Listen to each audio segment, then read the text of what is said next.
cianuro, etcétera. Entonces, un poquito se va haciendo más complejo y de más cuidado. Hasta ahí estoy bien, hasta ahí estamos, ¿no ve? Me envidia, me envidia, me envidia. ¿Sí? Sí, todo bien, Daisy. Había una de sus compañeras estaba haciendo una pregunta. No, ingeniero, aprendí por error mi micrófono. Ay, disculpar. Ya, bueno. No tengan miedo de preguntar, ¿ya? Si el docente no sabe, trabajo de investigación. A ver, en el lado de litio estamos acá. En realidad, yo no le diría el lado de litio, le diría operaciones extractivas con minerales disueltos, evaporitas y todo lo que es intercambio iónico. Porque aquí yo necesito electroquímica, necesito manejar actividades, coeficientes de actividad, bastante hidráulica, ¿ya? Se complica un poco más porque tengo que ver mucho con el equilibrio químico. Aquí muy poco. ¿Qué nos interesa acá? Dosificar el agente floculante, el espesante, el modificador de pH y demás. Aquí, ¿qué nos interesa? Hacer un buen balance, ¿no? Un buen balance de cuánto entra, cuánto sale, cuidar nuestro grado de liberación, por la liberación del mineral, que no sea muy fino el mineral, que la reducción no sea muy fina. ¿Por qué? Porque si es muy fina ya interfiere con los procesos de flotación, ¿no? Entonces hay un tamaño límite para la flotación. Entonces, esas relaciones, ese balance es el que tengo que cuidar, ¿no? Entonces, si se me va muy fino, entonces tengo que meter espesadores, tengo que meter agentes floculantes, tengo que meter calcinado y demás y venderlo como otro tipo de producto. Pero gira ahí, ¿ya? Entonces, a este otro lado ya tengo que entrar al equilibrio químico. Entonces, tengo que ver puras concentraciones, tengo que ver reacciones químicas, ¿no? A más B me da un complejo, tengo que ver reacciones de izquierda a derecha, tengo que ver para dónde se está desplazando el equilibrio, ¿ya? Entonces, se va haciendo más complejo. Y aparte de eso, tengo un proceso de refinación asociado. Entonces, mi proceso de refinación está directamente relacionado con la pureza, de mis productos intermedios, ¿no? Y eso lo vamos a ver, vamos a hacer lindos ejercicios. Los que ya han llevado conmigo saben que lo vamos a hacer, ¿ya? ¿Ok? Entonces aquí ya necesito manejar electroquímica, fluidos, algo de perforación, hidráulica, acá. A este lado ya tengo que manejar, aparte de esto, necesito manejar muy bien mis conceptos de diagramas de fase, mezclas multifásicas, separación sólido-líquido, sólido-gas. ¿Qué más? Tengo que manejar presiones, tengo que tener bastante noción de lo que son las presiones. Tengo que manejar con mucho cuidado todo lo que es el análisis de riesgos, ¿ya? Se va haciendo más complejo. Entonces, por ahí va. Ahora, si se han dado cuenta, esta es la industria que mejor paga, ¿no? Todo lo que es la industria energética, ¿no? ¿Por qué? Porque, fíjense, tengo que extraerlo y tengo que convertirlo en algo que me pueda acumular o dar energía. Hay un término que se llama densidad energética, ¿ya? Entonces, el recurso que mayor densidad energética tiene es el petróleo. Después está el carbón, luego está la turba y después está el gas. Están ahí. Entonces es el que mejor tiene, además de que no solamente obtengo un recurso energético, sino que acá también obtengo una serie de materias primas para las diferentes industrias, ¿ya? Entonces, por dar un ejemplo, entre el 5 a 7% del petróleo se utiliza para hacer resinas. ¿Por qué? Porque el petróleo crudo como tal tiene un 5 a un 10% de gas disuelto, depende del tipo de petróleo. Y de ese porcentaje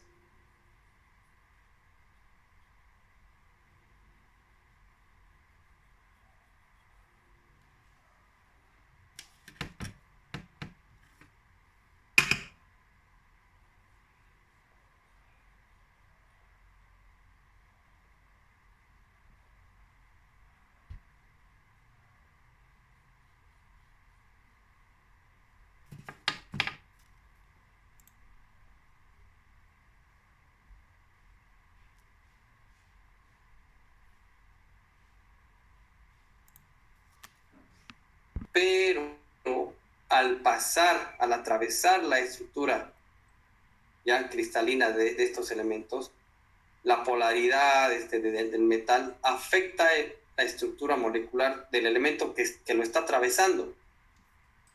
Entonces se utilizan como catalizadores, se utilizan como desecantes. ¿Ya? Entonces, esos conceptos están también en el otro libro que les he recomendado, que está ahí, Minerales Industriales. Y aquí hay un concepto que dice que son silicatos cristalinos hidratados, que contienen, dice, a ver, esto es importante, era importante. Son aluminosilicatos que contienen metales alcalinos. ¿Ya? Entonces, este es el concepto que van a encontrar en la mayoría de los libros. ¿Ya? Las zeolitas son aluminosilicatos hidratados que contienen elementos alcalinos, ¿no? Y esto lo sobra, ¿no? Su estructura cristalina está formada en una red de tetraedros de sílice, ¿no? Famoso sílice. Hasta ahí, ok. Yo les apuesto que van a encontrar ese concepto. Y es correcto. ¿Ya? Es correcto. Ahora, a ver, si mal no recuerdo es acá. Ya. Estos son los tipos de zeolitas. Si mal no recuerdo eran 14. ¿Cuántos son? 1, 2, 3, 4, 5, 6, 7, 8, 9, 10, 11. 11 tipos hay acá. Entonces, a ver, aluminosilicatos, aluminosilicato, y tiene un álcali, ¿no? Sodio y potasio, ¿eh? Por todo lado está el sodio y potasio, y a veces calcio y magnesio. Aluminio, sílice, aluminosilicato, por todo lado. ¿Ya? Entonces, por todo lado que veamos, se verifica el concepto, ¿no? ¿Hasta ahí estamos bien?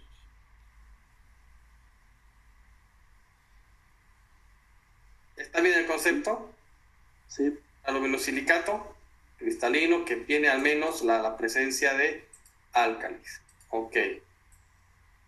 Me interesa esto. Ustedes ya han visto esto en mineralogía, ya han visto esto en ciencia de materiales, ¿no? Los famosos sistemas cristalinos.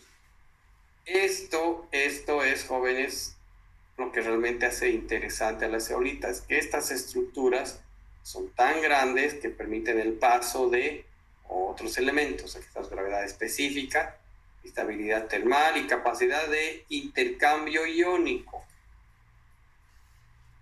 Ya. Ahora, la pregunta es, ¿quién me dice cuál de estos no son zeolitas?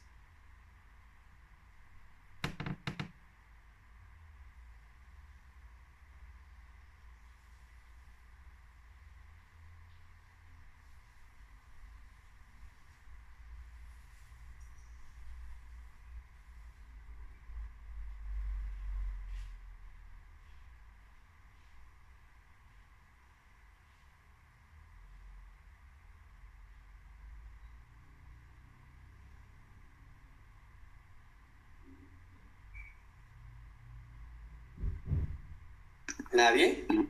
La gaultita, ingeniero. ¿La cual? Gaultita. ¿Dónde está?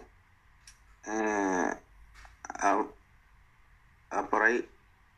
Por el medio. Abajo de la florquita. ¿Cómo que? ¿Gaultita? Esa, la gaultita. Ya. La respuesta a primera vista sería todos aquellos que están resaltados, ¿no? Aquí no hay aluminio, hay berilio. Aquí no hay aluminio, hay berilio. Aquí no hay aluminio, hay zinc. Aquí no hay aluminio, hay boro. ¿No? Estaba ahí, delante de ustedes estaba. Hasta ahí ok, ¿no ve? Pero les cuento, también son zeolitas. he estado indagando, entonces hay un concepto bien interesante, novedoso, ¿ya? Hay gente que se ha dedicado a investigar bastante, ¿no? Yo también les recomiendo este libro. Ya les he dicho, aquí se lee bastante. Se lee bastante. Entonces sí, estos compuestos, a pesar de que no tienen el aluminio, sí son zeolitas. Tienen las propiedades para ser, tienen las características necesarias para ser consideradas zeolitas en lo que a catálisis, reacciones, estructuras se refiere, pero tienen una excepción que no tienen el aluminio. Entonces, en este libro, ¿ya? Este libro da un concepto interesante. Sustancias cristalinas con estructura caracterizada por que una red linkeada por tetraedros, unida por tetraedros, cada una que consiste de 4 átomos de oxígeno rodeados por un catión. Este es el concepto que deberíamos manejar. Sustancia cristalina con estructura caracterizada por una red unida por tetraedros, cada una consistente de 4 átomos de oxígeno rodeados de un catión. Esta red contiene cavidades abiertas en forma de canales y cajas. Estas son usualmente ocupadas por moléculas de agua, ¿ya?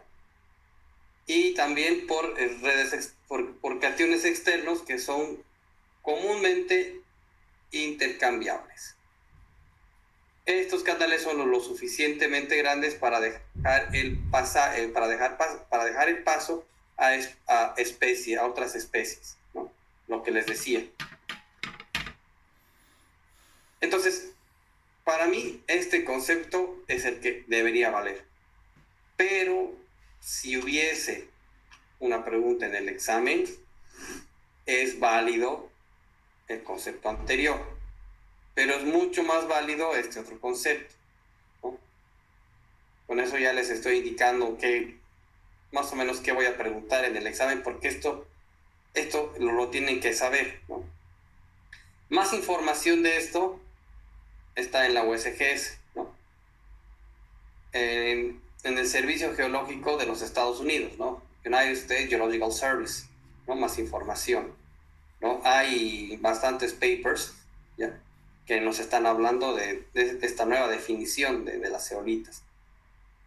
Entonces, no sé si hasta ahí está claro para dónde estamos apuntando. Yo conozco las propiedades de estos materiales, me interesa extraerlos, me interesa procesarlos porque los voy a vender como catalizadores.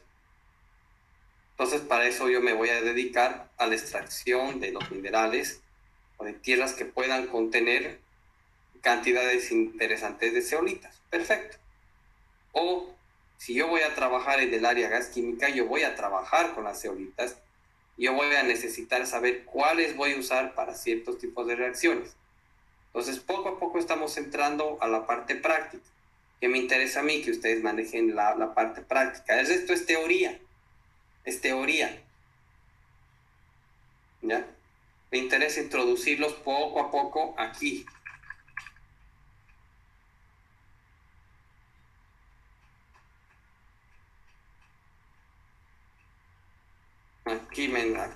Acá me interesa introducirlos. Por eso es que les doy lecturas, ¿no? Vayan, lean, averigüen, pero a mí me interesa esto. Ustedes ya comencemos a aterrizar acá. ¿Ok? Entonces, ahí están las zeolitas. ¿Las van a usar? Sí, vamos a usar. Perfecto. Aquí está el nuevo concepto. Y bueno, y aquí están los famosos sistemas cristalinos, ¿no? Ya ustedes se pueden dar cuenta por qué es importante.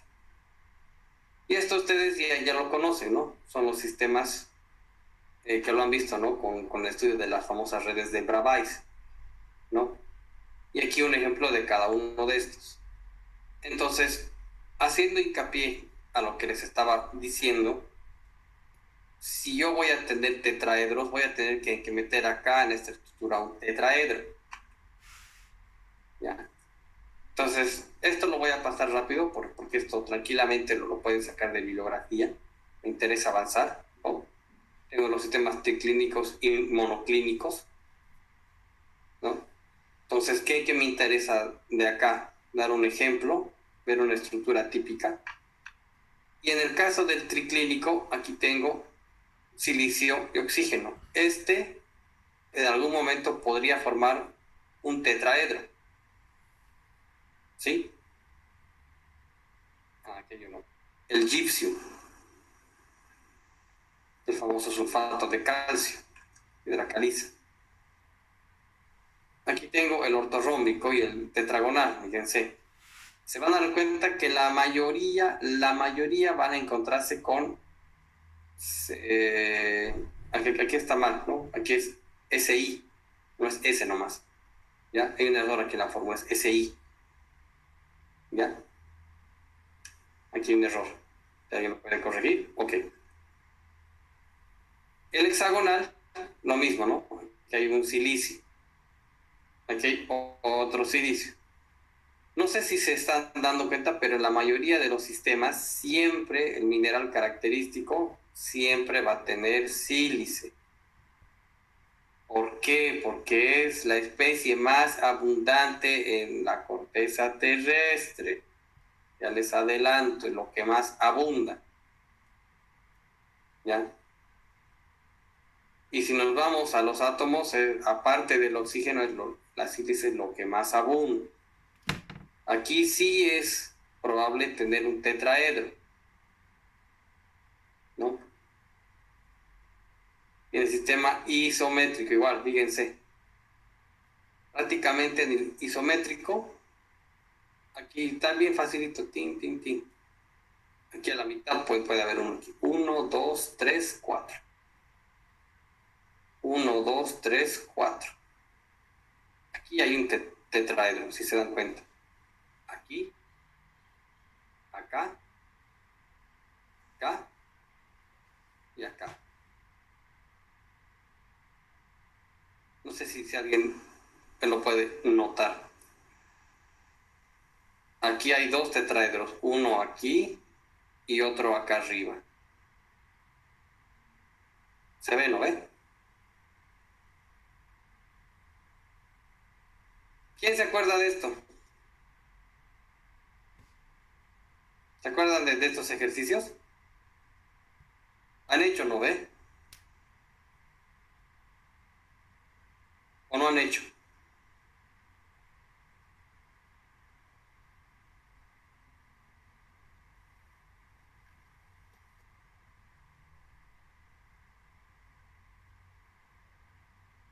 ¿Nadie se acuerda de esto?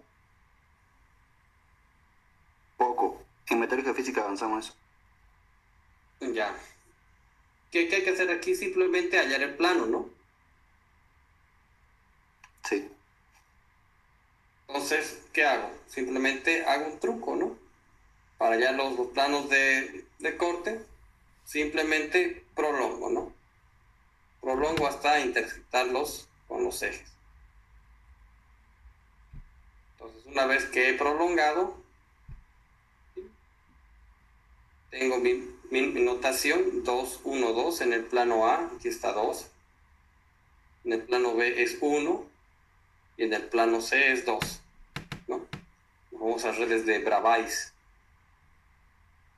y los índices de Miller, famosos. Entonces, ¿se acuerdan, no? Pero primero hago eso. Lo prolongo para ver de dónde están los cortes en el eje A, en el eje B y en el eje C. Entonces, después, ¿qué hago? Tengo que invertirlo, ¿no? Se lo invierte y se lo normaliza. Y ya no hay -1, -2, es directo, no hay coma, no hay nada. 1, 2, 1.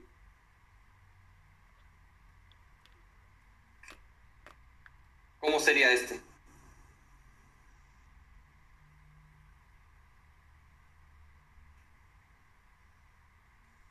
En A. En A está intersectando en 1. Ping. Mi celda unitaria siempre es 1. Ping. Como es unitario, bueno, queda ahí, perfecto, en plena esquina, anoto el 1. En B, facilito, en B, como mi celda es unitaria, intersecta en la mitad. Y en C, paralelo, ¿no? Al infinito, o al infinito. Bueno, 1, un medio infinito. Lo invierto, ¿y qué hago? Simplemente ya lo normalizo.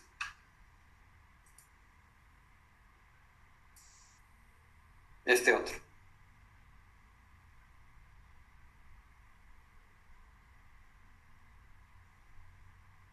¿Qué me dice?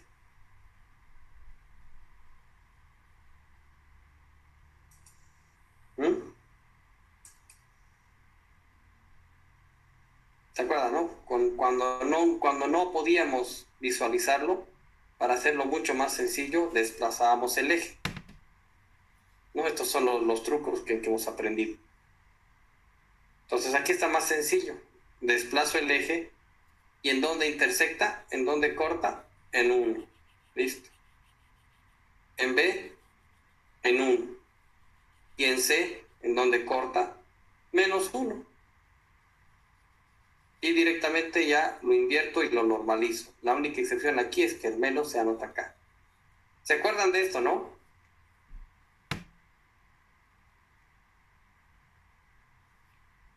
Tienen que acordarse porque también va a entrar al examen. Ya les estoy diciendo, jóvenes, esto es repaso. Estamos repasando, les estoy dando un pantallazo de lo que deberían saber. En las reglas de la materia hemos dicho, solamente calificamos lo de la materia, no vamos a calificar lo que ya en teoría se tiene como aprendido.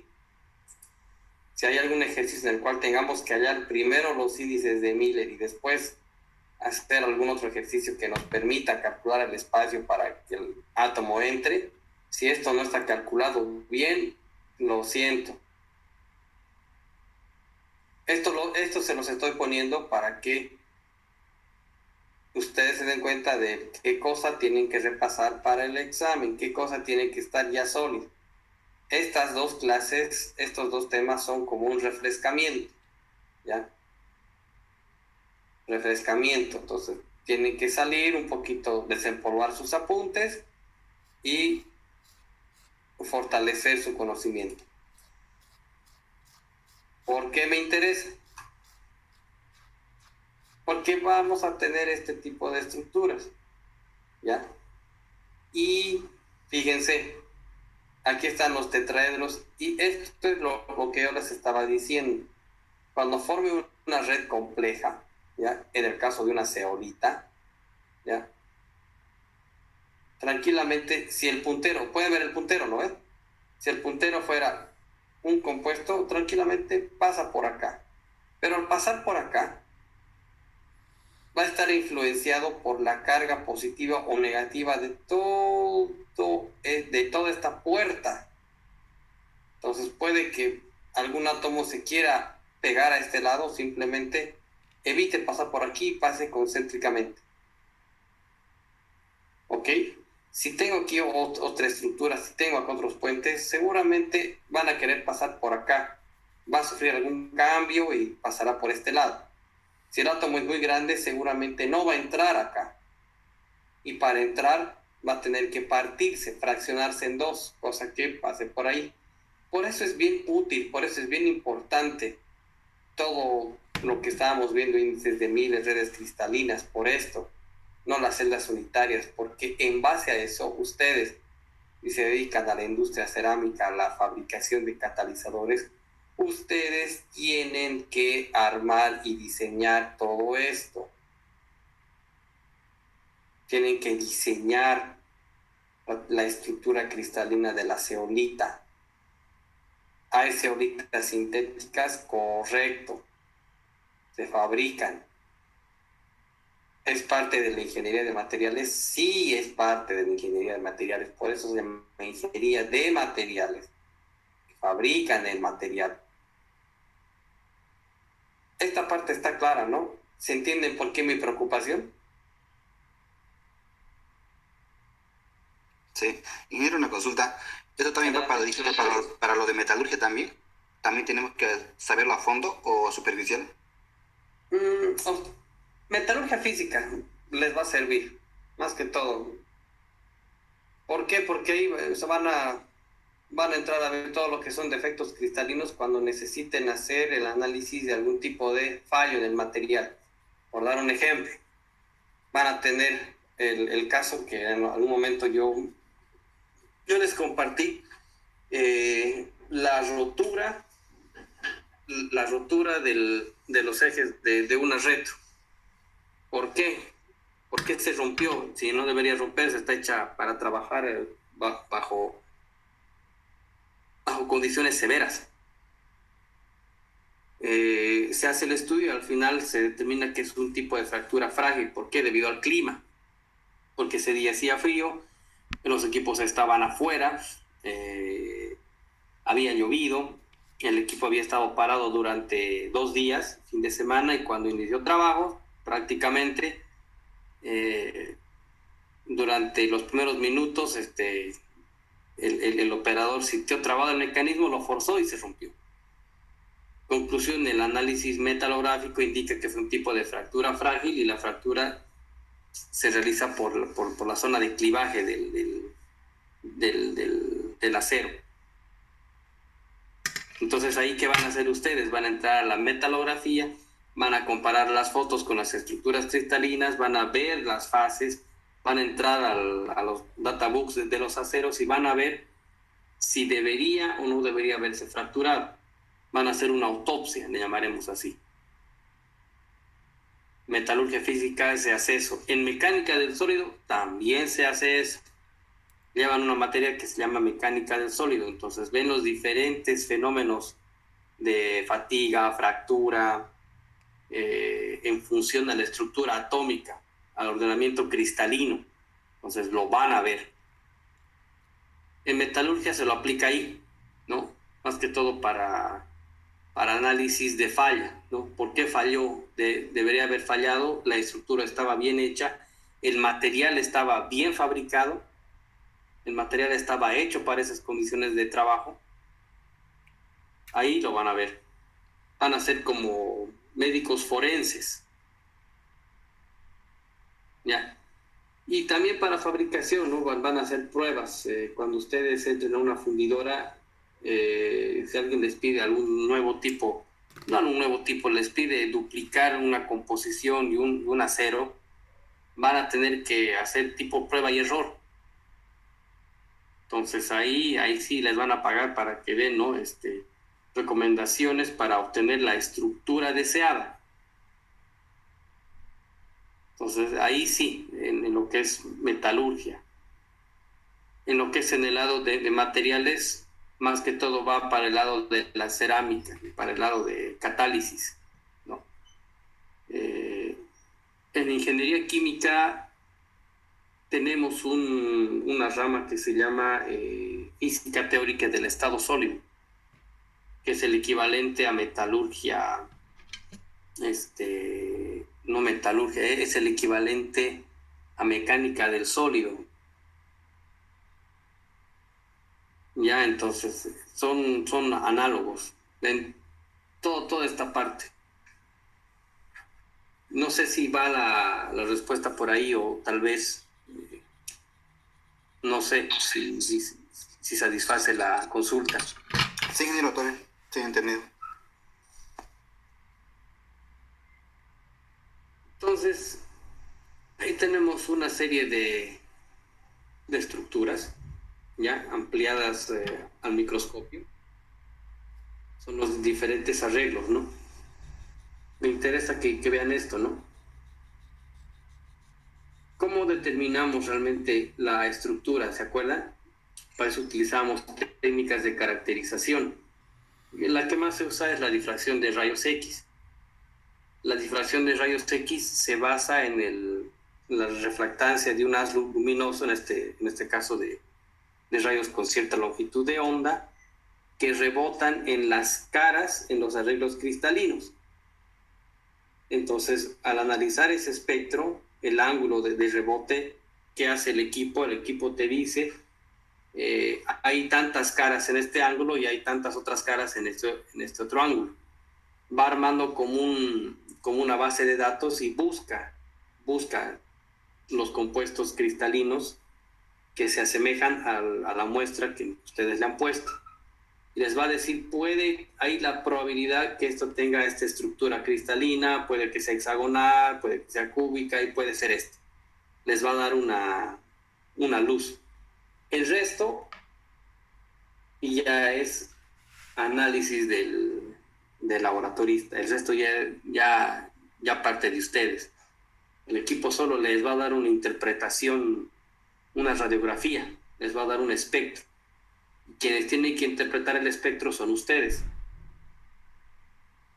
¿no? En base a la experiencia, en base a dónde está el yacimiento, en base a cómo se ha encontrado, en base a dónde lo han sacado y demás. Les recomiendo para este tema un par de lecturas, ¿ya? Vamos a sacar algo de material de estos libros, ¿ya? De procesos de formación de menas, de este profesor, del doctor Lawrence Robb. Y si alguien puede ingresar igual a sus presentaciones, tiene muy buenas disertaciones. Ya. Lo voy a buscar. Que nos van a hablar de los depósitos minerales, ¿no? Aquí dice, No sé dónde está. ¿de dónde vienen y cómo llegaron allí? Entonces, parte de lo que vamos a ver, yo lo he sacado ahí de estas diapositivas y de sus publicaciones, ¿no? Tiene 2 libros bien interesantes. Procesos de formación de menas y de depósitos minerales, origen, exploración y explotación. Principalmente de ¿ya? Este está más dedicado a depósitos que él ha encontrado en África, ¿no? Se va un poco a eso, pero es muy buena referencia al principio. Al principio da buenos conceptos. Yo preferiría que usen si lo van a buscar.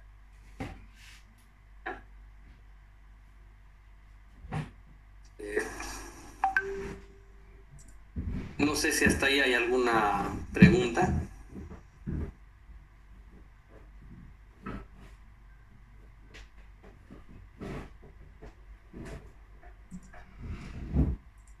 ¿Alguna pregunta hasta ahí? ¿Está todo claro? ¿Claro como barro?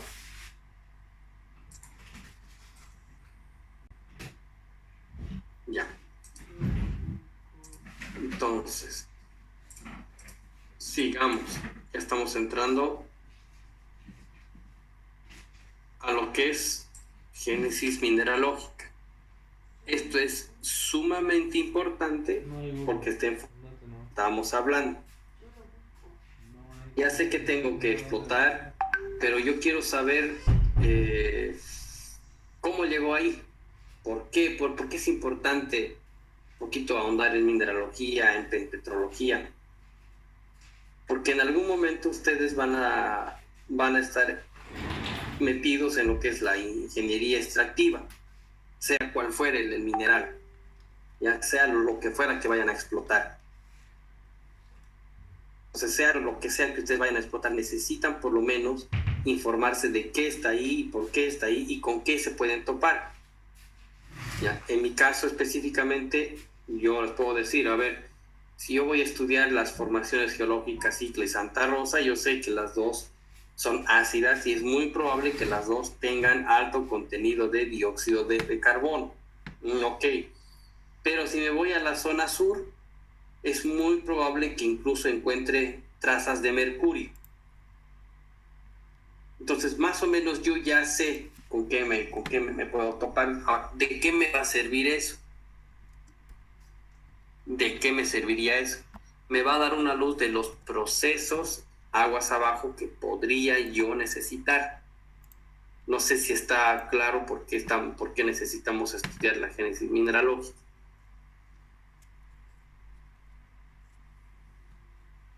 En base a eso, ¿alguien puede darme un ejemplo de metalurgia? Yo he dado un ejemplo de lo que usualmente hago en mi trabajo.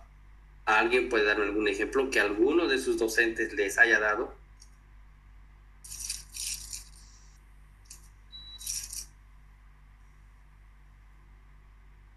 nadie. Jóvenes son 15 personas. Tiene que haber alguien que por lo menos haya... a ver, estas materias se entiende que sus docentes se las dan, les dan la experiencia que tienen. A mí me interesa conocer para enriquecer la materia. Esto es ingeniería de materiales, entonces yo necesito su retroalimentación, por favor. ¿Qué cosas más han visto? Así yo puedo un poquito guiar, orientar la materia hacia donde ustedes están yendo.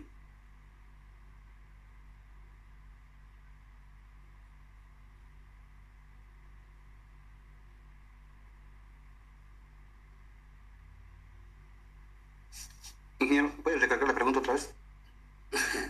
Así como el ejemplo que yo he dado, ¿alguien puede dar algún ejemplo en metalurgia?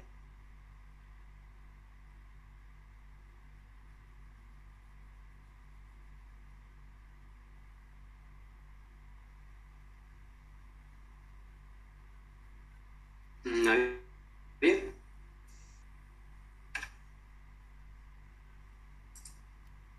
¿Se puede ver las diapositivas? Eso quiero saber. ¿Están viendo las diapositivas o no? Sí, sale lo que dice Géminis Mineralógica. Sí, se ve, ingeniero. Ah, ya, ok. ¿Algún ejemplo? ¿Nadie?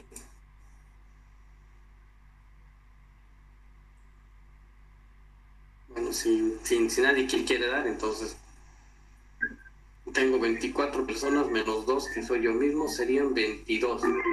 Tengo 22. Adelante. Buenas noches, por ejemplo, una pregunta sobre la siderurgia que va a haber en las lomas, ¿no? Que está por cerca a Portachuelo, sería uno de los ejemplos para metalurgia, más o menos. Eso es lo que estoy más o menos avanzando. Ya, ahí, por ejemplo, ¿de dónde estarían sacando su materia prima? Va a ser chatarra, ingeniero. Ah, ok, muy bien. En primera instancia va a Entonces, ser chatarra. ya. Y van a fabricar corrugado y liso. Ah, perfecto, ese es un muy buen ejemplo. Entonces, Sí. a ver, póngase que usted va a trabajar ahí, que no es una mala opción, digo, es una excelente opción para los metalúrgicos. Más o menos tiene idea de cómo está pensado, digamos, el proceso. Por lo que he visto, están acumulando chatarra durante hace mucho tiempo ya. Sí. Sí, para tener materia prima. ¿Qué No se les hace? falle, ¿no? Ajá, ¿qué se hace, por ejemplo? Yo les cuento la experiencia que he tenido en Funtrat, lo que era Taunus. Era la fundidora, bueno, creo, aunque no estoy seguro si seguirá viva, ¿no? Era la empresa fundidora más grande en La Paz. Ellos tenían una unidad de fundición y metal mecánica, es decir, fundían, preparaban, tenían un laboratorio de arenas, tenían un equipo para muestreo, tenían una muy buena metal mecánica. Entonces, tenían todo, hasta donde sabían. Entonces, ellos también utilizaban chatarra y utilizaban agentes saleantes. ¿Qué se hace? Se agarra la chatarra. A ver, voy a ver si tengo alguna diapositiva de eso. No. A ver, denme un ratito. Salgamos un poco de la rutina. ¿Cómo se dice? Chatarra. Sí. A ver.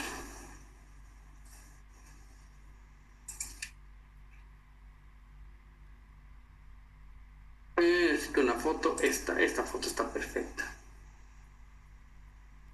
Ok, esta foto está perfecta. A ver, lo voy a compartir. Ah, ¿qué tal? ¿Qué tal es ajustes de Facebook y es de Santa Cruz?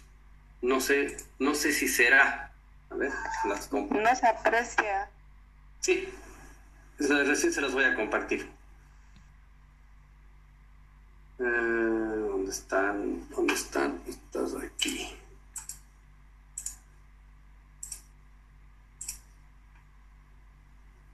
Vendría a ser... Ahora sí.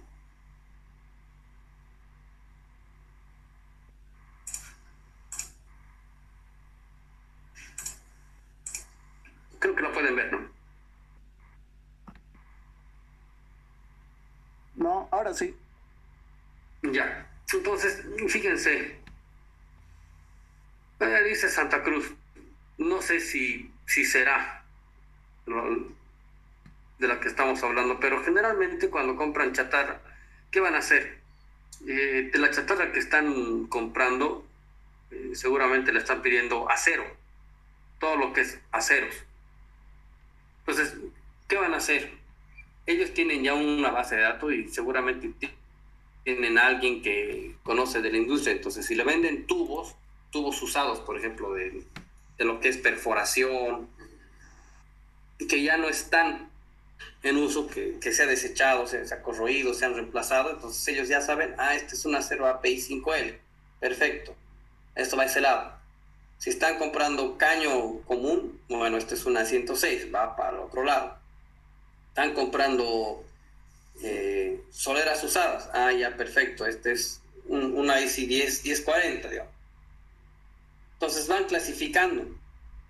Entonces van viendo una composición promedio, ¿no? O sea, no muy fina.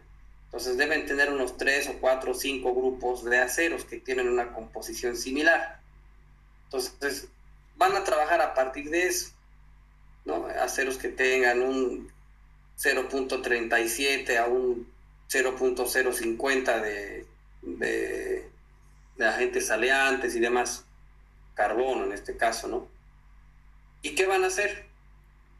Cuando tengan algún pedido, ¿no? Por dar un ejemplo, que otra vez sea un A106, entonces van a tener que agarrar y mezclar esas composiciones, hacer un balance y aproximarse a la composición deseada, por dar un ejemplo.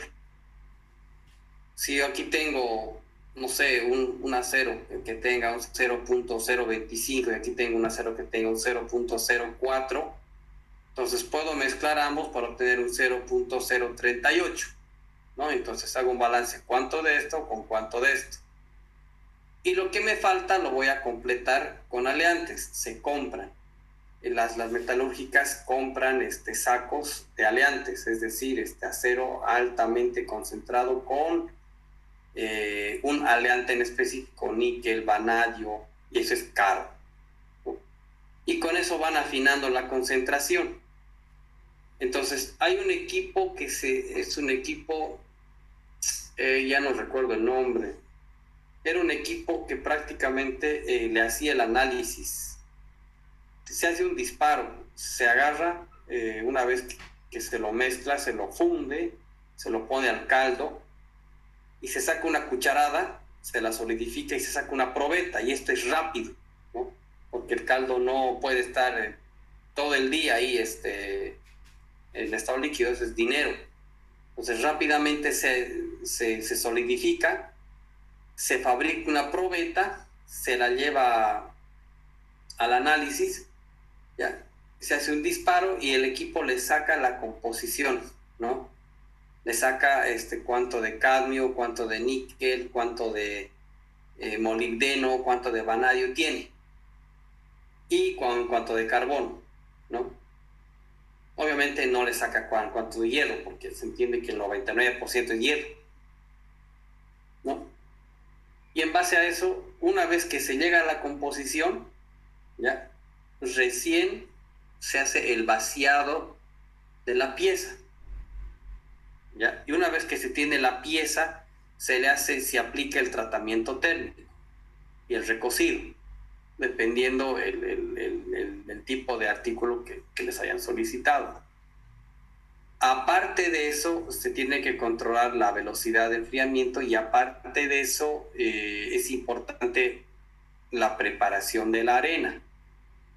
Entonces, seguramente va a haber un laboratorio de arenas en donde van a probar la granulometría de la arena, y van a probar la humedad de la arena del molde y van a fabricarlo en el alimentador y posiblemente tengan que hacer un recubrimiento con algún tipo de resina para darle un buen acabado, ¿no? Y buena consistencia. Tienen que diseñar muy bien el molde, porque si no se diseña bien el molde, eso es una bomba. Tiene que tener la suficiente porosidad para dejar escapar los gases, tiene que tener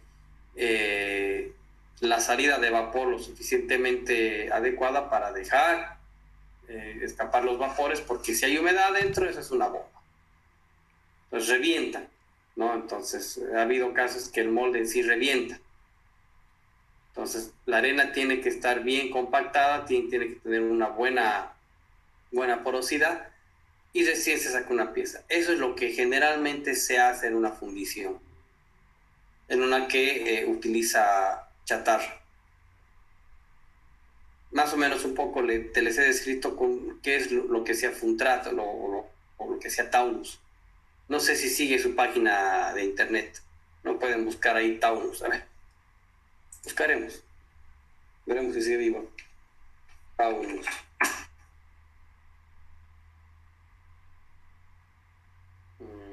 No, no hay. No hay.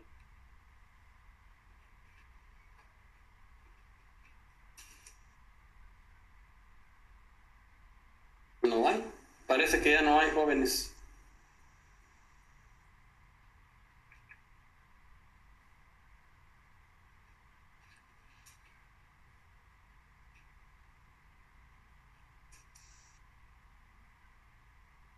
Aquí parece que aquí está. Consulta. ¿Se está viendo la página o no? Sí, se ve. ¿Se lee Taunus? Sí, se ve ahí. Ahí sí, está. ingeniera, se ve. Esta es, pueden entrar, ¿no? Si alguien tiene curiosidad. Yo creo que van a seguir los pasos de esta, ¿no? Servicios B, fundición, metalmecánica, maquinado, civil, ingeniería y otros servicios. Entonces, es buena cosa. He tenido mis docentes acá de fundición y materiales metálicos, uno acá. Entonces, es interesante, ¿no? La ventaja que ellos, aparte de la metalmecánica, fundición.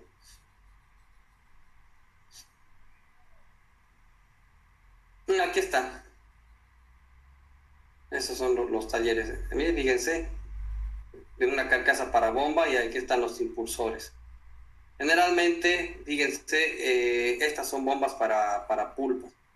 ¿Por qué? Porque como es muy abrasivo, prácticamente con el tiempo de la carcasa de la bomba se va deshaciendo y los impulsores también, los álabes se deshacen, ¿no? Entonces ahí tienen un buen nicho de mercado, ¿no? Ahí tienen bombas. ¿Qué más? Las soleras para los molinos, que es lo primero que se gasta.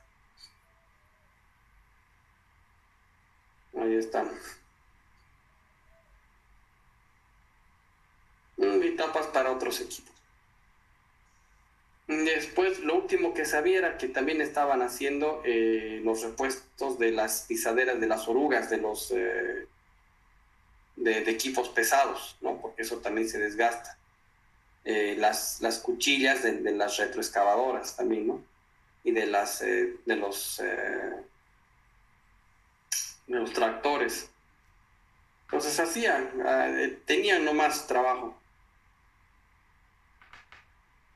Aceros al carbono, ahí está un SAI 1020, 30, un 1045, 410, 310, inoxidable también hacen. Aleaciones que fabricamos, fabrican inoxidable ya. Aceros inoxidables, ajá. Aquí está lo que les digo. ¿Saben qué es esto, no? Ferrítico, austenítico y martensítico. Esto es directamente la estructura cristalina, o sea, es un inoxidable martensítico o ferrítico o austenítico. Entonces, aquí, ¿qué está predominando? La estructura cristalina. Refractarios, aceros al manganeso, para muelle de chancadora. Mantles y bowl liners para las chancadoras cónicas de martillo, ceros al plomo para soleras de molinos, pero fundido nodular y aleado. A ver qué dicen los procesos. Fusión, moldeo, tienen... Aquí está lo que les decía. Laboratorio de arenas. Ahí está, para que no digan que su docente se está inventando. Laboratorio de arenas y análisis químico. Este es espectrofotómetro de emisión óptica. Este es el equipo. Este es el equipo que les hace el análisis. A ver. A grandes equipos. Este es. Tal cual. Aquí se abre esto, se pone la probetita, se los cierra y se dispara. Y lógicamente de la probeta queda pues como si hubieran disparado con un láser, ahí queda un ojo negro ahí quemado.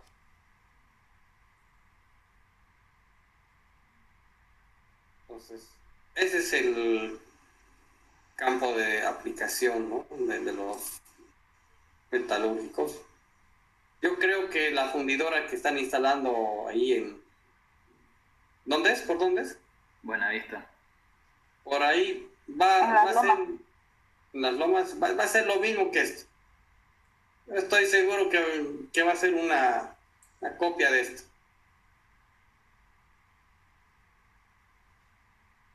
Les apuesto sus títulos, no los míos, los subtítulos aquí. Va a ser así. Mercados. ¿Quiénes van a vender? Minería, transformación civil y vial. Al servicio petrolero, no he visto. Aquí al agropecuario, sí. Entonces, por ahí va, jóvenes. No sé quién me hizo la pregunta, es buena cosa. ¿Quién me hizo la consulta? Yo, Ingel, dice. Ya, número de registro. 2150-62035. 2150-62035. 2150-62035. Ok, ya está anotado. Ok. ¿Alguna consulta más de esto? Está bien. Sigamos. A ver. Entonces, está un poquito claro, ¿no? Un poquito nos hemos salido del tema, pero valía la pena un poco para captar la atención.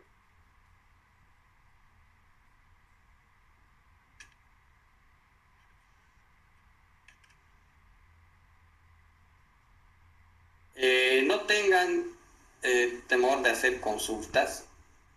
Si bien tenemos un programa, se pueden hacer consultas y en lo que yo pueda contestarles lo vamos a hacer, ¿no?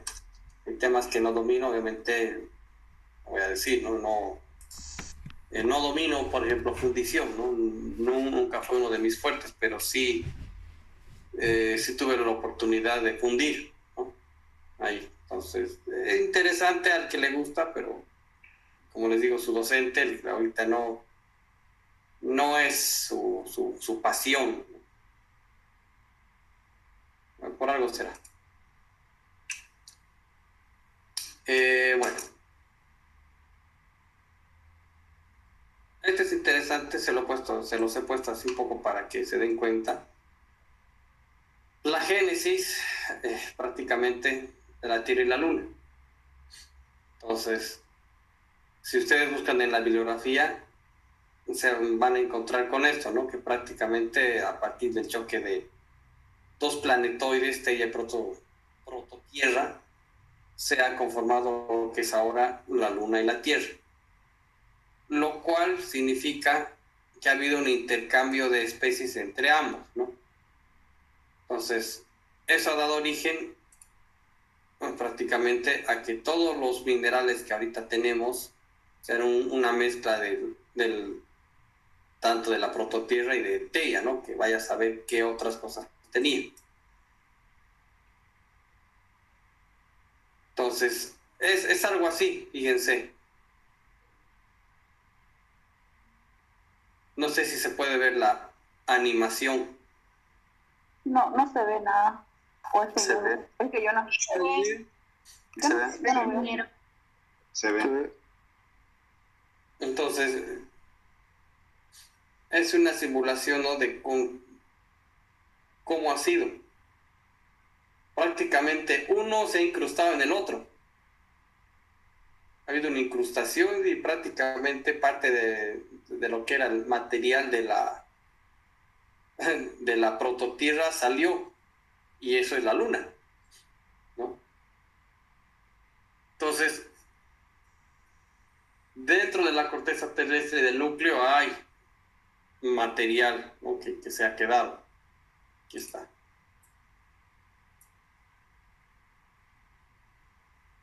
Entonces, si hacemos un corte, tenemos diferentes tipos de capas, ¿no? Desde el núcleo, que en teoría es de acero, de hierro, ya que sigue siendo una teoría, hasta las capas últimas, ¿no? Núcleo interno, núcleo externo y los dos mantos, ¿no? El manto inferior, el manto superior y la costra continental, que es de donde sacamos la mayoría de los recursos. Acá no llegamos. Y aquí hay algo interesante, ¿no? Todas estas fisuras que hay, que se han dado, ¿ya? Debido al enfriamiento, debido al movimiento, han generado las diferentes placas tectónicas. Entonces, en estos puntos sigue habiendo intercambio de material. Hay intercambio de material. Entonces, ahí están las famosas fallas geológicas, ¿no? Y otra vez, ¿no? No sé si se puede ver la animación. ¿Se ve la animación? ¿Se ve el GIF? Se ve. Sí se ve, ingeniero. Entonces se ve cómo se ha ido moviendo, se ha ido desplazando y se han ido formando los diferentes continentes. ¿Qué significa eso? Otro intercambio de material. ¿A dónde quiero llegar? Es decir, todos los procesos que se han dado equivalen a agarrar un montón de frutas y hacer un licuado. Se resume en eso. Al final tenemos una mezcla de varios componentes, varios elementos, y por eso es que tenemos que utilizar procesos de conminución, concentración, electrorefinación, y etcétera, etcétera, para sacar lo que nos interesa.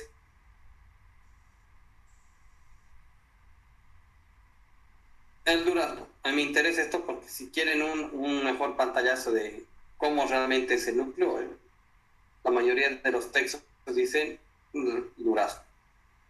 Se puede ver el núcleo y obviamente esta forma es la que en teoría actualmente tenemos dentro de la corteza, ¿no? Un núcleo todavía que está extinguiéndose, les quedan miles de años para terminar de apagarse, pero tiene varias salidas, ¿no?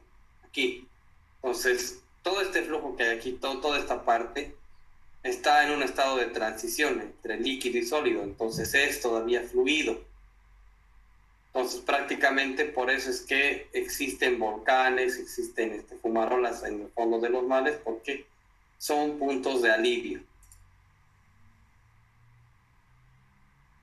Y aquí está otra vez el gráfico del cual yo les estaba hablando, ¿no?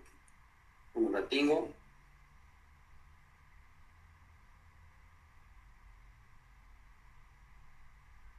Ahora sí. Perdón.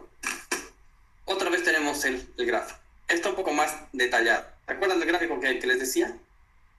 Aquí le vamos a hacer un pequeño desglose para que ustedes puedan entender. Yo tengo acá todo lo que es, mientras voy incrementando el nivel de conocimiento, confianza, fíjense, tengo todo lo que es la clasificación de reservas. ¿Se acuerdan, no ve? Reservas probadas, probables y las posibles. Están las posibles. Entonces, mientras más me acerco a lo que es mi reserva probada, yo tengo que haber realizado operaciones de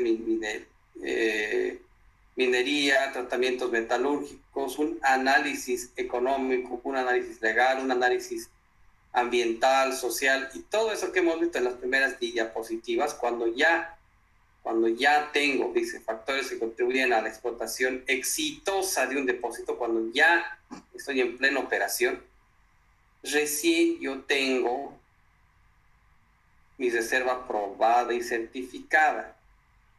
Ya lo probé, funciona, ya lo estoy explotando a una razón de 1 tonelada por día. Entonces, si tengo 1 tonelada por día, el día de mañana tengo 1 tonelada por día, el día de mañana, pasado mañana sigo teniendo 1 tonelada por día, entonces yo voy midiendo, ¿no? Voy midiendo que voy sacando por día 1 tonelada. Entonces yo voy cuantificando el tamaño del depósito, y a esa velocidad de explotación yo digo que tengo probado, según el tamaño, 10 años de explotación segura. Esa es mi reserva probada. Ahora, es muy probable que yo no pueda explotar los estratos inferiores. Es muy probable que de aquí a unos 10 años la tecnología mejore. Es muy probable que yo recupere residuos, recupere las colas. Entonces, con todo eso, es probable que yo pueda aumentar un porcentaje de todo eso que no recupero. Ese es mi pero probable, ¿ya? Entonces, cuando yo cotizo algo, solamente uso la probada. La probable no sirve para cotizar, solo necesito la probada. Cuando ustedes ven en las noticias, Bolivia tiene 4 TCFs, esa es la reserva probada. Dicen, entre reservas probables y probadas tenemos 10, es mentira, por si acaso. No me sirve una estimación de las probables, porque es probable que no las saque. ¿Ya? Por si acaso, eso como cultura general, como cultura de ingeniería. Si les dan un dato, leen algo, y si dice probado, hágale caso. Y si dice probable, no, porque hay incertidumbre. ¿Ok? ¿Sí? Ok, ingeniero. Ya. Si no tengo ninguna, es posible. Entonces, incluso cuando ustedes hablen, es probable que esto entre al examen, es probable. ¿Es posible que no tengan que dar examen? No, no es posible. Es muy, muy poco probable que ustedes no tengan que dar examen. Es probado que van a dar examen, porque es algo seguro. ¿Se entendió? Sí, ingeniero. Ya. ¿Qué dice aquí? Los elementos más abundantes en el manto. El manto de la Tierra. ¿Cuál va a decir el más abundante? Oxígeno. ¿Y cuál es el segundo más abundante?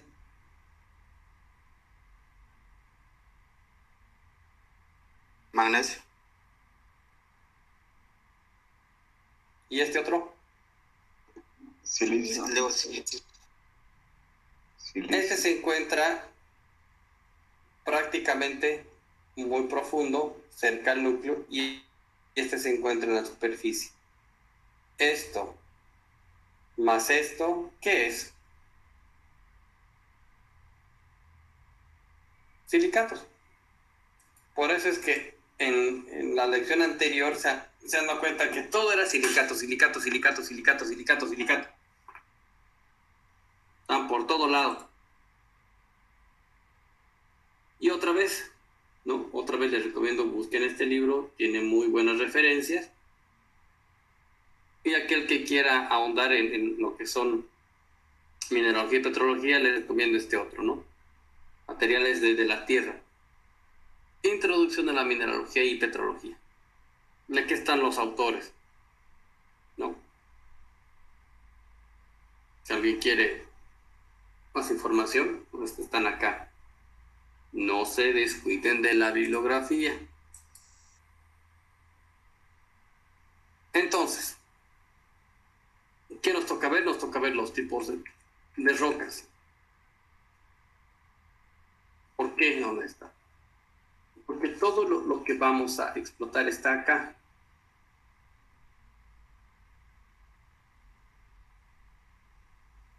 En la corteza hay sílice, aluminio, calcio, sodio y muchos más. Aquí adentro está hierro y magnesio, níquel y hierro. Por eso es que acá, en esta gráfica, a pesar que el magnesio es el 23%, en la mayoría de los minerales hay sílice y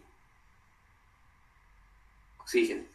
Y eso nos vamos a dar cuenta cuando estemos entrando a ver el famoso ciclo de Bowen, ¿no? Entonces, ¿qué me interesa? Petrología.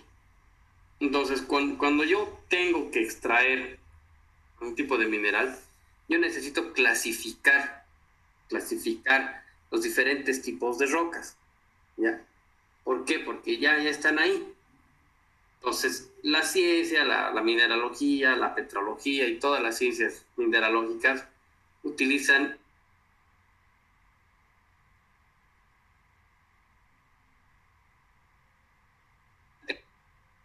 esta división. Es bien sencillo de entender, ¿ya? Ya que se han formado a partir de la solidificación del magma o lava, se enfría y solidifica. Y aquí hay un ejemplo, ¿no? Esto que parece enfriado y ha quedado sólido, lo vamos a encontrar en la mayoría de las regiones volcánicas, ¿no? Y ahorita lo vamos a ver. Sedimentario. Este es el más interesante porque prácticamente la mayoría de los yacimientos están acá. Son de origen sedimentario. Sedimentario es posiblemente el más complejo, ¿ya? De los tipos de roca. ¿Por qué? Porque se forma a partir de rocas existentes. Ya, ahorita les voy a explicar por qué. Y tenemos el tipo metamórfico. Significa que el efecto del calor y la presión ha hecho que hayan cambios físico-químicos, hay una reacción y que hay una transformación de fase, ¿no? Entonces, prácticamente se puede decir que es el efecto de la presión. ¿Ya? Ahora, ¿por qué estas son más complejas? Porque estas pueden estar hechas de ígneas y sedimentarias, pueden estar hechas de metamórficas y sedimentarias, o de sedimentarias y sedimentarias, o de las tres. Eso está, no sé si me dejé entender.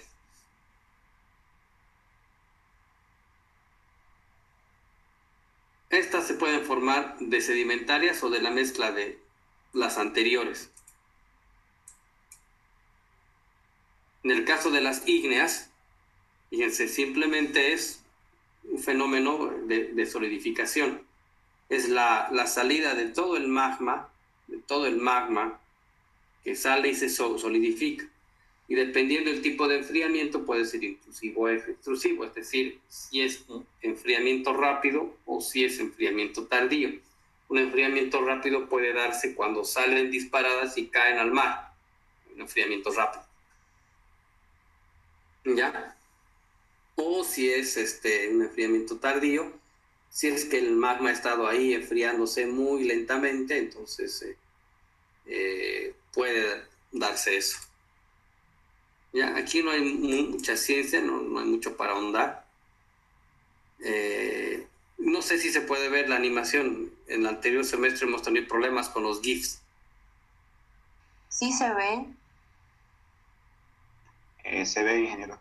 Ya, por si acaso no está en cámara acelerada. No es cámara acelerada esto. Entonces, fíjense el tamaño en sí, ¿no? Del cono del volcán.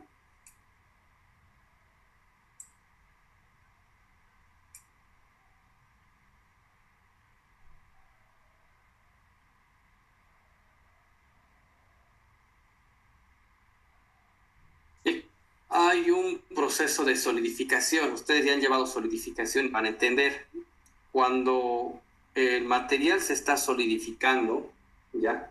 Hay un juego de concentraciones. Entonces, en función a cuál soluble sea una fase en la otra, algunas especies se van a precipitar, ¿ya? Dicho de otra manera, ustedes imagínense una mezcla de agua, azúcar y sal. Va a haber un momento en el cual el agua va a tener más afinidad o con el azúcar o con la sal. En algún momento va a tener que expulsar una de las dos cuando se esté enfriando, ¿ya? Ustedes agarren sal, agarren azúcar, una cantidad de X, ¿no?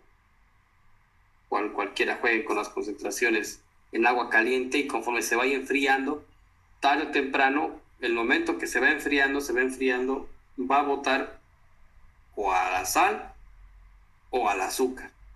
Depende de la concentración que le hayan puesto de cada uno. Entonces, algo parecido sucede acá, ¿no? ¿Y por qué nos interesa? ¿Por qué? Porque como tenemos varios elementos, imagínense acá, en esta imagen. En este caldo que se está continuamente revolviendo por efecto del flujo, se está mezclando. El momento que sale a enfriarse, evidentemente, como es una mezcla de diferentes elementos, van a querer formar algún tipo de mineral. Y dependiendo cómo se lleven unos con otros, así como ustedes cuando entran a la universidad y comienzan a hacerse grupos de amigos, ustedes van a ir de grupo en grupo, ¿no? Ahí donde van a ser compatibles y donde no. Y eventualmente, donde ustedes no son compatibles, se salen, digamos, ¿no? Y queda un grupo y uno o dos que se salen. Algo similar sucede acá. Entonces, esto es importante, ¿por qué? Porque nos está diciendo que la cristalización obedece estas leyes, ¿no? En este caso, es el fraccionamiento de Rayleigh, ¿no? Ustedes buscan en la bibliografía, estas son las leyes que determinan la estabilidad del sólido y del líquido con una concentración de algún soluto o del sólido expulsado con una concentración inicial de líquido, ¿no? Entonces, esto es importante. ¿Es bueno que lo sepan? Sí. ¿Esto les va a servir para solidificación? Desde luego que sí. Esto es importante. Ya, anótenselo. Les va a ser de mucha ayuda en sus materias de solidificación y mecánica del sólido. Vamos para adelante. Vamos con el ciclo de Bowen. ¿Quién era Bowen? Era si mal no recuerdo, un geólogo geofísico, ya no recuerdo, que hizo un interesante experimento, ¿ya? Entonces él comenzó a experimentar ciclos de cristalización. Entonces, ¿qué halló? Halló que justamente cuando tienen un enfriamiento continuo, dependiendo la composición, ¿ya? La composición de las fases presentes, van a comenzar a cristalizar diferentes especies. ¿Ya? Tengo 1400 grados y yo voy enfriando. ¿Ya? Entonces, fíjense, tengo dos pasos. Tengo un enfriamiento discontinuo y un enfriamiento continuo. Pero al final, sea que tenga continuo o discontinuo, llega un punto en el cual se van a precipitar estas fases. Y el último, siempre es el cuarzo. ¿Qué es el cuarzo? ¿Alguien sabe? Químicamente.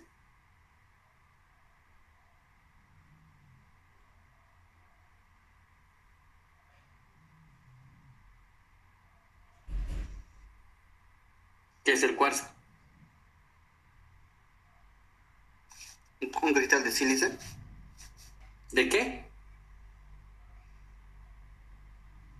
De óxido de sílice. Óxido de sílice. Exactamente. Entonces, otra vez volvemos a que los sindicatos predominan, ¿no? Entonces, algunos van a tener más afinidad con el magnesio y hierro, y otros con el hierro. Aquí está. Cristalización simultánea. Entonces, si tengo una serie discontinua de reacciones, primero va a cristalizar una familia de mineralogía que se llaman los olivinos. Después van a cristalizar los piroxenos. Estas son familias de minerales. En los olivínicos tenemos un montón de minerales. Luego tenemos los piroxenos, luego las anfiobitas y luego las micas y las biotitas. Entonces, es interesante cómo él, cuando hablamos de rocas ígneas, ha ido experimentando y siempre ha encontrado que cuando se hace un enfriamiento discontinuo, calentamiento, enfriamiento, se precipitan este tipo de compuestos. Pero al final siempre precipita lo último, cristaliza lo último el cuarzo. ¿Ya? Entonces, ese es el aporte del ciclo de Bowen. ¿Por qué es importante? Porque ha permitido clasificar, ¿no?, los minerales en este tipo de familias. Estamos hablando de los que son de origen ígneo, el tipo de rocas y minerales de origen ígneo, ¿no? Entonces, fíjense, en la costra terrestre tenemos toda esta serie de elementos que se van a combinar dependiendo del enfriamiento para formar olivinos, piroxenos, anfiobitas y micas. Pero al último siempre el cuarzo. Hay una forma más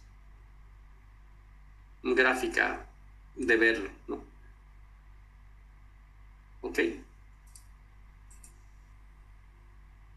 Ahora, hablando de tetraedros, en geología se manejan los diagramas de fases. Esto yo les había comentado. Esto siempre se los comento a los grupos con los que paso. Ustedes han visto hasta diagramas ternarios. Bueno, en geología se manejan diagramas cuaternarios, quinarios, donde ya se requiere software especial para la interpretación, ¿no? Ya es interpretación de volúmenes, porque tienes una mezcla pero increíble. El olivino en sí no tiene una composición bien complicada. Entonces tú estás jugando con minerales, con mezclas de minerales. Ya. Si ustedes buscan en internet ahorita en sus celulares, ¿cuál es la fórmula de la periclasa? ¿Ya? La fórmula de la cal y de la fosterita. O sea, son compuestos bastante con una química compleja. Entonces, ¿qué pasa si yo mezclo los tres? Óxido de magnesio, óxido de silicio, óxido de calcio y óxido de aluminio. Y puedo jugar con más, ¿no? Entonces aquí yo manejo volúmenes. Entonces, dependiendo de mis condiciones de presión, temperatura y composición, yo puedo estar en alguna de estas fases mineralógicas. No sé si esta parte se está entendiendo. ¿Por qué es importante esto? Porque en algún punto yo tengo que decir, esto es lo que yo quiero explotar, esto es lo que yo necesito. Entonces, como esto es de lo que yo quiero, esto va a estar acompañado de esto. Cristobalita va a estar acompañada de tridimita y fosterita. Y una de estas es veneno para mi proceso. ¿Ok? Dando un ejemplo, ¿no? Y otra vez, ¿no? Aquí está una mejor interpretación de cómo se manejan estos tetraedros. Entonces yo hago cortes y puedo obtener un diagrama ternario, ¿no? 1, 2, 3. 1, 2, 3. 1, 2, 3. 1, 2, 3. Puedo obtener diagramas de fases de 3 componentes. Pero en realidad estoy sacando estos diagramas de 4 componentes. ¿Sí?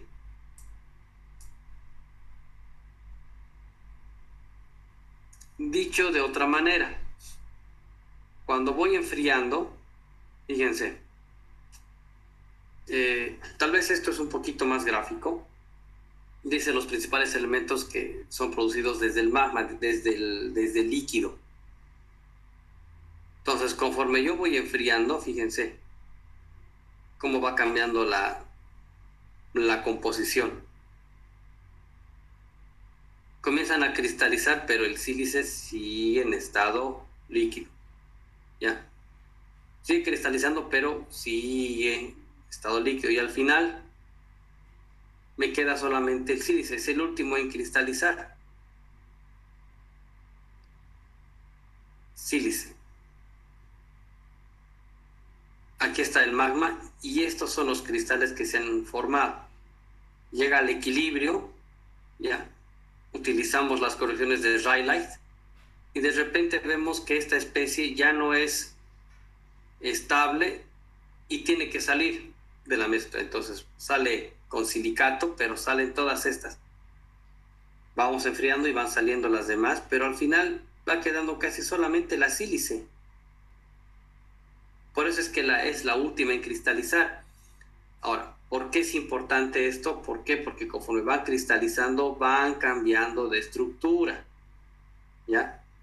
Si yo voy haciendo un análisis desde el núcleo hasta acá, fíjense, este es el experimento de Bowen.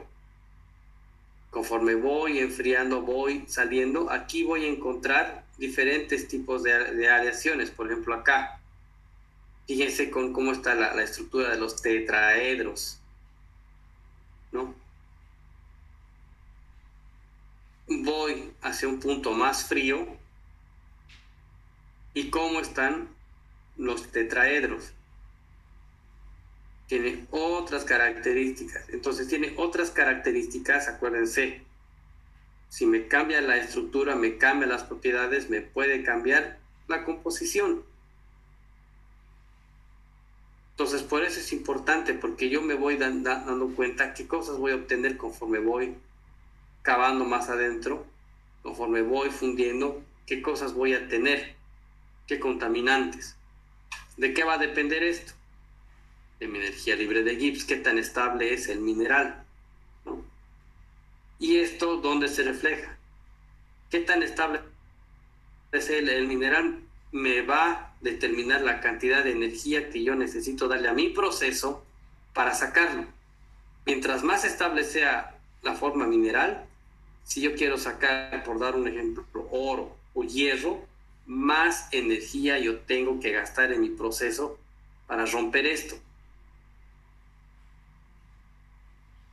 Dicho de otra manera, ¿alguien sabe por qué las tuberías se oxidan? ¿Por qué los fierros se oxidan?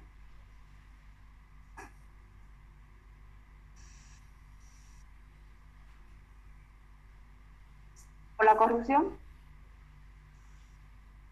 La corrosión es un efecto, pero ¿por qué se oxida? ¿Por qué tiende a oxidarse?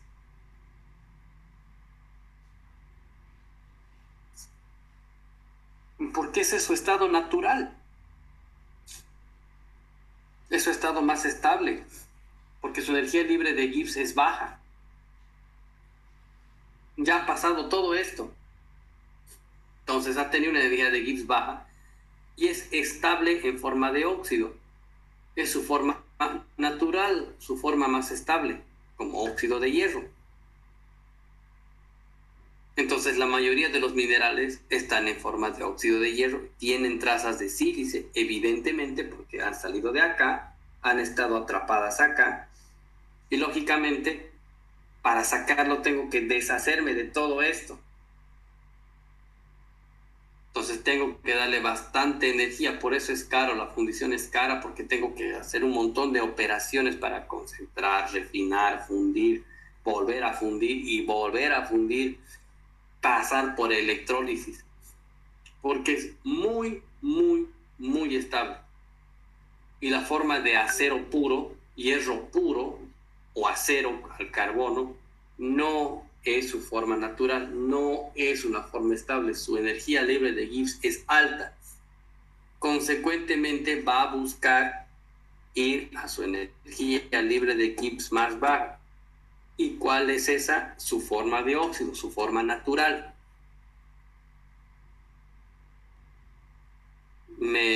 No sé si esa parte se entendió.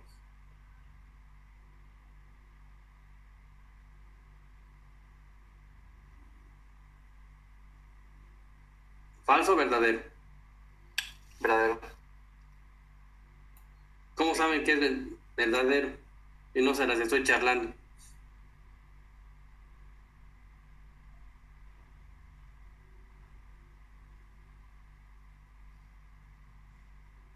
Porque eso dice la segunda ley de la termodinámica, pues. Donde tu energía libre de Gibbs es menor, es en donde tienes tu sentido natural de la reacción, el sentido natural de equilibrio. Es decir, tu delta G negativo.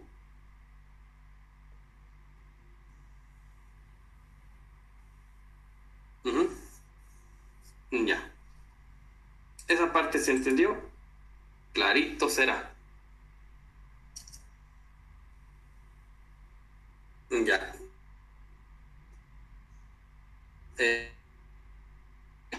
Ahora, ¿quieren ver esto ya la próxima clase?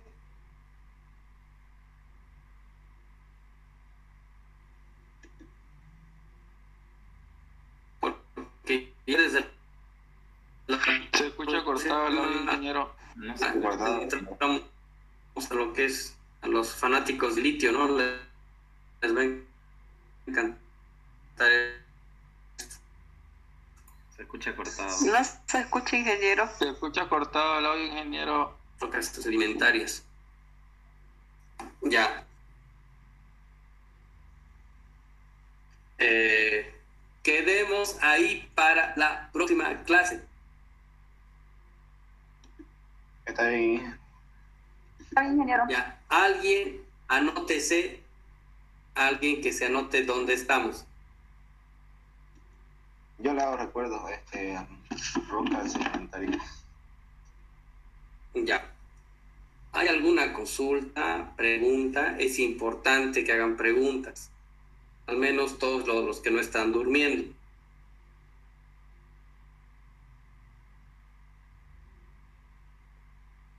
Aquí, ingeniero, ¿Por qué? tengo una duda sobre ver. por qué no se explota si encuentras un mineral, por qué no explotarlo todo lo más antes posible y así saltar a otro punto de explotación y hacerlo, como se dice, sustentable por 10, 20 años. ¿Por qué no explotarlo al tiempo más menos posible? Porque, ya, esa es una buena pregunta. Cuando tú haces eso, cuando tú lo explotas de golpe, económicamente matas tu operación.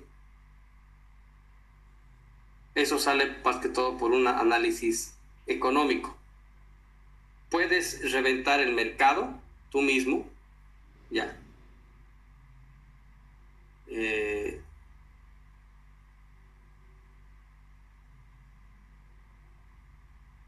Lo que haces generalmente es un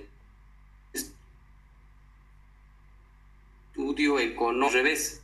No es que tú quieres explotarlo todo, sino que calculas un tamaño mínimo para que tu operación sea rentable. A ver, les explico. ¿Me escuchan? ¿No se entrecorta? Sí, Ya. un poquito. Ya. Generalmente los proyectos se hacen para 10, 15 o 20 años. ¿Ya? Eso ténganlo, anótense, lo que sea. Entonces, si lo vas a hacer en 10, 15 o 20 años, tú vas a determinar el tamaño de operación, cuántas toneladas por día o miles de toneladas por año, etcétera, etcétera. Cuánto mínimamente necesitas producir para pagar la inversión y tener una ganancia mayor al 13, 14%,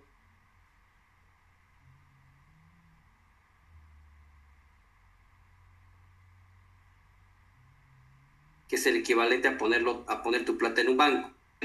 Si yo agarro mi plata y lo pongo en un banco durante 10 o 20 años, un depósito a plazo fijo, voy a ganar un monto X, ¿no ve? ¿Sí? ¿Es eso? Sí. Ya. Significa que si yo hago la operación minera, extractiva y demás, tengo que generar ganancias superiores al equivalente de tenerlo a plazo fijo. Si no, ¿por qué me voy a dar la molestia de contratar gente, esperar, si tranquilamente voy a ganar más con un depósito a plazo fijo? Eso se ve en evaluación de proyectos. Cuando ustedes quieran explotar cualquier tipo de yacimiento, primero ven cuánto va a ser qué tamaño necesitan ustedes dimensionar en la operación para poder pagar a 10, a 15 o a 20 años. Les va a dar un mínimo, un tamaño mínimo. Mínimamente yo necesito producir 500 toneladas por año. ¿Ya? Entonces, en esas 500 toneladas por año, en 20 años, sí, hago mis cálculos, comienzo a explotar y realmente produzco con 490 o 510, entonces voy a cubrir mis 10 años y a ese ritmo de explotación todavía tengo otros 20 años más. Entonces, esa es mi reserva probada. Y puedo volver a hacer, puedo hacer otro proyecto después, o, como dice su compañero, puedo hacer un segundo tren de proceso. En vez de tener una planta, voy a tener 2 plantas. El primer tren y el segundo tren. Duplico la producción. ¿Esa parte se entiende? Sí, ingeniero, pero dándose el caso que en el mercado el precio está en el punto más alto, ¿no sería vender lo más posible porque el precio va a tender a bajar después de unos años? Digamos que sí. Ahí eso hay que tener cuidado porque se puede generar un dumping. ¿Qué es un dumping? Cuando hay demasiada oferta, ¿ya?, y poca demanda, el precio se cae. Acuérdense, ¿qué cosa le da valor a algún artículo? Su escasez. Mientras más escaso sea, más sube su valor. Mientras más abundante sea, menos es su valor. Entonces, si tú estás produciendo carbonato de litio, ahí está de moda. Quieres producir carbonato de litio a $7,000 a la tonelada, está bien. Te metes a producir carbonato de litio, haces tu análisis de costo y te metes, no sé, con una planta que es 3 veces el tamaño de una planta de Chile y comienzas a ofertar. Entonces, oye, ya hay bastante litio, entonces mejor les compro a los bolivianos, lo venden más barato. ¿Qué va a hacer Chile? Yo te vendo más barato. ¿Qué va a hacer Australia? No, no, no, no, yo te vendo más barato. ¿Qué va a hacer China? No, no, no, no, yo te vendo más barato. Entonces va a comenzar a bajar, porque nadie se va a querer quedar sin sacar su producto. Nadie se va a querer quedar con los panes hasta que se pudran. Y va a llegar un punto en el cual va a ser una competencia de costos de operación. ¿A quién le es más barato?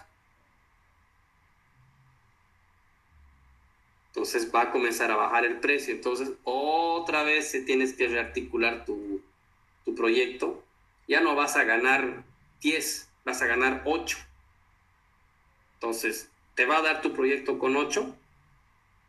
Bueno, ya no voy a recuperar la inversión en 7 años, la voy a recuperar en 8 años. Sigue bajando, bueno, ya la recupero en 9 años. Sigue bajando, bueno, la voy a recuperar en 10 años al final del proyecto. Sigue bajando, bueno, ya no recupero mi inversión, ya no puedo, ya no es sustentable, cierro mi operación, la cierro. Lo dejo ahí. ¿Se dan cuenta? O sea, no solamente es un análisis así seco de yo produzco ya. Por eso nosotros hacemos un análisis técnico y económico.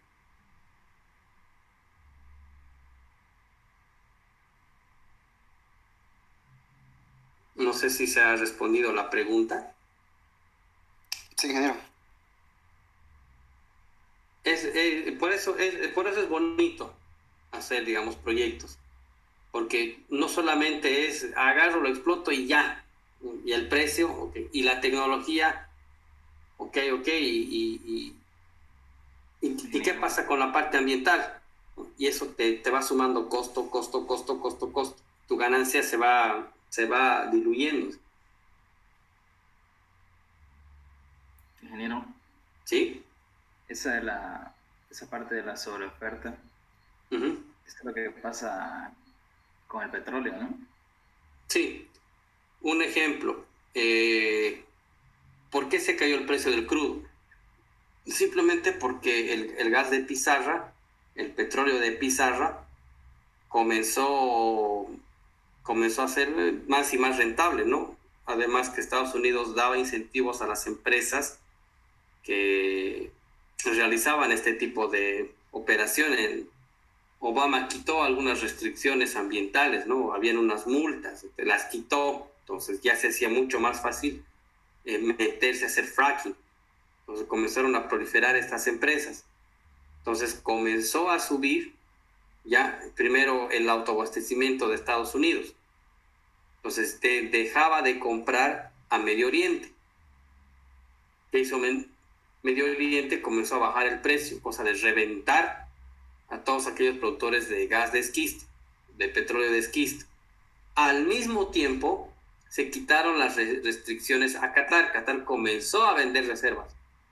Entonces ya eran 3 en el juego. Después Irán se metió, eran 4 en el baile. Y comenzó a caerse el precio. ¡Pum! Se cayó el precio. A tal punto que prácticamente, no sé, pues no valía casi nada, digamos. Ha habido un par de días que prácticamente te tenían que pagar para que se lleven el crudo. Y otra vez comenzó a subir, ¿no? Todos han comenzado a ofertar, así. Yo tengo, no, yo tengo, no, yo tengo más barato, no, yo tengo, todos tenían. Llega un punto en el que ya no quiero, yo ya tengo, ya compré, ya no quiero, pará. Yo no tengo dónde más guardar, listo, pará. Y hasta que me lo vaya comiendo, recién voy volviendo a comprar, ¿no? Poco a poco.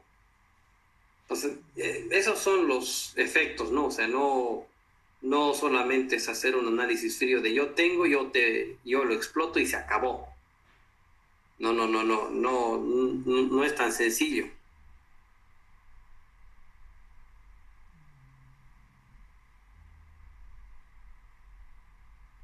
sé si hay alguna pregunta más. A ver.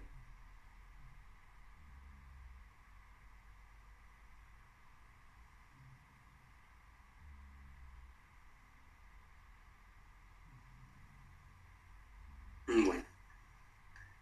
Está bien, entonces. Está bien. Está bien. Interesantes consultas. Habían 2 personas que hicieron las consultas. Pueden dictar sus números de registro, por favor. Eran 2 personas. 21-21-789-62. Ya, ¿y el otro? ¿O la otra? No sé si era hombre o mujer, no.